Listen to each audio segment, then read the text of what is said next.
Gure bizitza lehenengo hileetan esan duzudanez, gerria bezerdan da nondi doian ez genkian. Da, nahiko normal hartzen genduan guk geure bizitza. Artekatasun handi barik, gure bizitza aurrera eroan, gu umeak lez, posposik eskolarik ez geunkelako, gure maixuek eta gure irakasle guztiak gerrara joan da.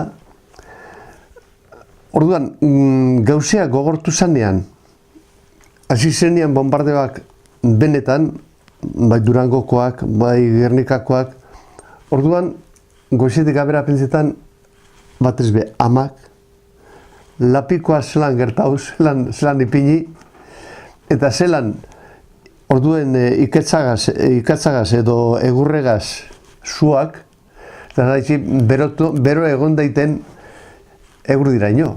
Mundu estu edo mundu labur baten bizi ginen. Mundu labur baten. Egenko esan,